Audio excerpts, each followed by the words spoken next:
नमस्कार। राम राम।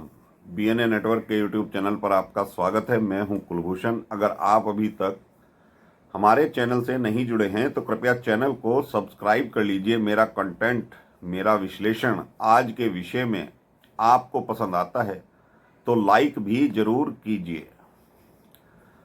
अरविंद केजरीवाल झूठ पर झूठ आए दिन बोले जा रहा है। कोई भी जांच एजेंसी इसके खिलाफ कोई एक्शन नहीं ले रही है। जिस तरह से सीमावर्ती राज्य पंजाब में और गुजरात में ये जनसभाएं कर रहा है और झूठ बोल रहा है, तो ऐसे में देश के लिए ये व्यक्ति कितना घातक सिद्ध होगा, ये देखने का विषय है। दिल्ली में चुनाव हारने के बाद ये व्यक्ति पंजाब में चला गया था और अपने संगी साथियों को भी ले गया था। इसका जो पीए हुआ करता था विभव कुमार, जिसने स्वाति मालीवाल के साथ मारपीट की थी, मुख्यमंत्री आवास में की थी, जिसके साक्ष्य पुलिस ने कोर्ट में जमा भी करा दिए थे और सुप्रीम कोर्ट की तल्ख टिप्पणी थी कि मुख्यमंत्री आवास पर गुंडे पाले जाते हैं, तो ऐसा विभव कुमार पंजाब सरकार में किसी ओहदे पर नियुक्त कर दिया गया है। यानी वहां से सरकारी खजाने से तनख्वाह पा रहा है। ऐसे ही दिल्ली में जब ये व्यक्ति चुनाव हारता है और अपनी टीम को लेकर, अपने लाव लश्कर को लेकर ये पंजाब पहुंच जाता है। पंजाब में अरविंद केजरीवाल को बंगला अलॉट कर दिया गया पंजाब सरकार की तरफ से।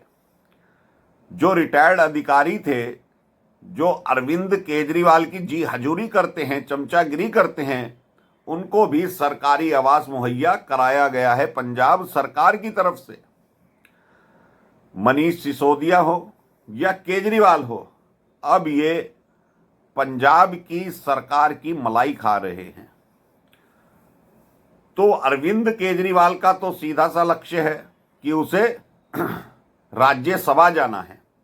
इसीलिए अपने सांसद, जो इसके राज्यसभा के सांसद हैं मिस्टर अरोड़ा, उन्हें विधानसभा का चुनाव लड़ाया जा रहा है और जनता से कहा जा रहा है कि 19 तारीख को, यानी 19 जून को मतदान होना है, तो ये व्यक्ति 20 तारीख को ही उसको मंत्री बना देगा, जबकि नतीजे 23 तारीख को आएंगे।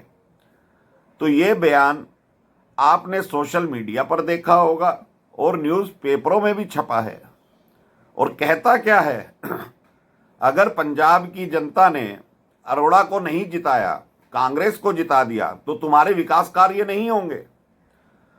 तो जो कांग्रेस के विधायक हैं पंजाब के अंदर, चाहे वे थोड़ी मात्रा में हैं, क्या उनके क्षेत्र में पंजाब की सरकार विकास कार्य नहीं कर रही? या दिल्ली में जो आम आदमी पार्टी के विधायक जीते हैं, क्या उनके क्षेत्रों में विकास कार्य रुक गए हैं? तो ये किस तरह की अनाप शनाप बातें जनसभाओं में कर रहा है। इसी तरह ये कल गुजरात में था। इटालिया जो इसका नेता है, वो चुनाव लड़ रहा है, वहां पर भी इसने यही बात दोहराई। लेकिन अगर इटालिया जीत जाएगा तो फिर क्या भाजपा उसके क्षेत्र में विकास कार्य रोक देगी? क्योंकि गुजरात में तो भाजपा की सरकार है। ये व्यक्ति जब पंजाब में चुनाव प्रचार कर रहा है तो किस तरह से ठगी कर रहा है, किस तरह से सरकारी खजाने को लूट रहा है, उसका एक नमूना ये स्वयं ही बोल गया। कहता है कि मैंने पंजाब के अंदर, जब से मैं दिल्ली से आया हूं, 10,000 तस्कर पकड़ लिए हैं जो नशे का व्यापार करते थे, नशा बांटते थे। तो वो 10,000 व्यक्ति कहां हैं? जब पकड़ लिए हैं तो वो 10,000 व्यक्ति जेल में तो गए नहीं, यानी उनको पैसा लेकर छोड़ दिया गया है। कहता है 10,000 में से 8,500 व्यक्ति तो ऐसे हैं जो बड़े लेवल पर तस्करी करते हैं, नशे का व्यापार करते हैं, हमने उन्हें जेल में डाल दिया है। तो कोई नशा तस्कर ऐसा नहीं है जो जेल में हो। हाँ, 5-6 लोग गिरफ्तार करके पकड़े गए हैं, लेकिन वो भी जमानत पर रिहा हो गए हैं। तो ये झूठ पर झूठ बोले जा रहा है। नशा तस्करों से सीधी लूट की जा रही है और अरविंद केजरीवाल का पेट भरा जा रहा है। पंजाब सरकार का चॉपर इस्तेमाल कर रहा है, पंजाब सरकार की सिक्योरिटी इस्तेमाल कर रहा है। जो व्यक्ति कहता था मैं गाड़ी नहीं लूंगा, बंगला नहीं लूंगा, तो बंगला भी सरकारी है और 100-100 गाड़ियों का काफिला चलता है। तो ऐसा व्यक्ति राजनीति के निम्न स्तर पर पहुंच गया है। क्या आने वाले भविष्य में जो व्यक्ति राजनीति करना चाहेगा और अरविंद केजरीवाल के बारे में जानेगा या लालू प्रसाद यादव के बारे में जानेगा, तो क्या सोचेगा कि ये किस तरह का भ्रष्टाचार करते थे? अरविंद केजरीवाल ने तो सारी सीमाएं तोड़ दी हैं। दिल्ली की मुख्यमंत्री भी पंजाब में चुनाव प्रचार करने पहुंची, तो ये व्यक्ति उस दिन गुजरात भाग गया। सीधा सामना रेखा गुप्ता का नहीं कर पाया और रेखा गुप्ता ने चैलेंज किया पंजाब में जाकर कि तिहाड़ जेल अरविंद केजरीवाल का स्वागत करने के लिए तैयार है, क्योंकि इसके खिलाफ इतने केस अभी दिल्ली सरकार में चलेंगे कि पूरी जिंदगी बीत जाएगी, जेल से बाहर नहीं निकलेगा।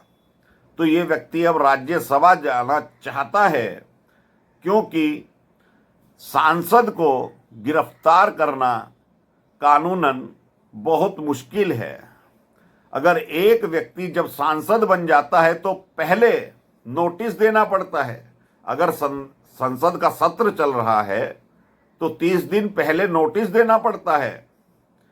तो ये व्यक्ति तो कभी गिरफ्त में आ ही नहीं पाएगा। पहले भी ईडी के 10 समन को नजरअंदाज कर दिया था। जब हाई कोर्ट से फटकार पड़ी ईडी को, तो ईडी ने जब जाकर इसको गिरफ्तार किया था दिल्ली शराब घोटाले में।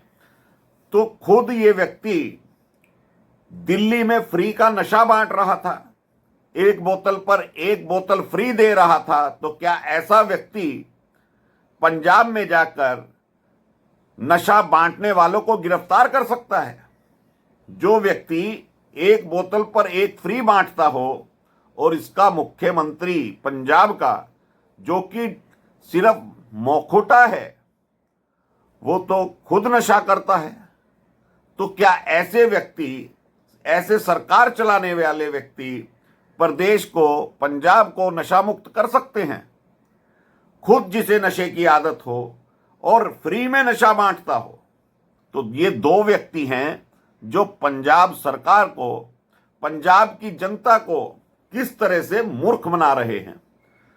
तो अरविंद केजरीवाल ना तो रेखा गुप्ता का सीधा मुकाबला कर पा रहा है और एक नया पोर्टल चलाया है इसने व्यापारियों के लिए, क्योंकि लुधियाना वो जिला है पंजाब का जहां पर व्यापार बड़ी मात्रा में होता है।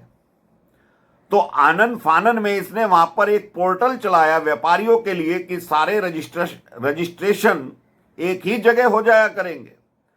तो क्या पंजाब की सरकार अब तक सो रही थी? अब इसकी शिकायत चुनाव आयोग में भी की गई है, जिस तरह की ये बयानबाजी कर रहा है, लोगों को गुमराह कर रहा है। अगर चुनाव आयोग एक्शन नहीं लेगा तो इसको तो छूट मिल जाएगी।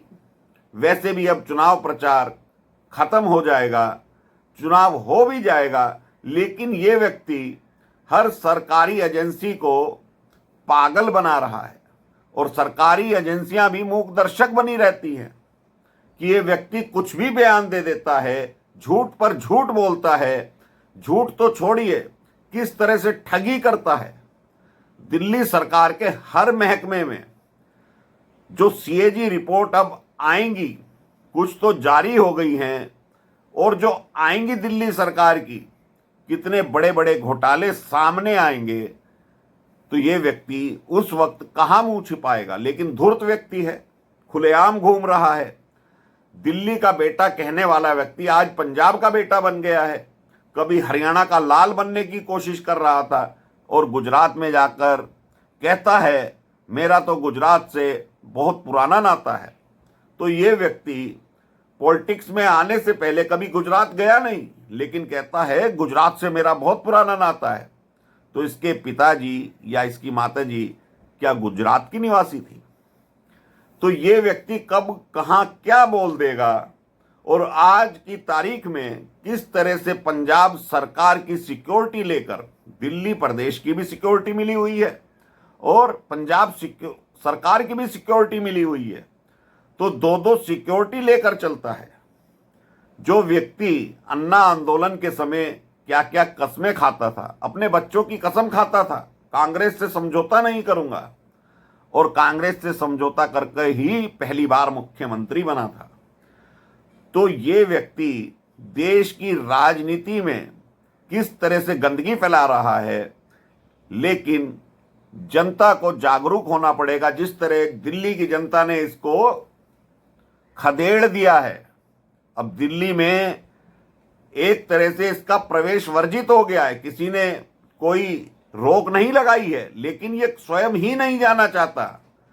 आज दिल्ली का बेटा दिल्ली को किस तरह छोड़कर पंजाब में मजे लूट रहा है, ठगी कर रहा है, पंजाब के लोगों का खून पसीने की जो गाड़ी कमाई है उसको खर्च कर रहा है। ये अब पंजाब की जनता को भी सोचना चाहिए।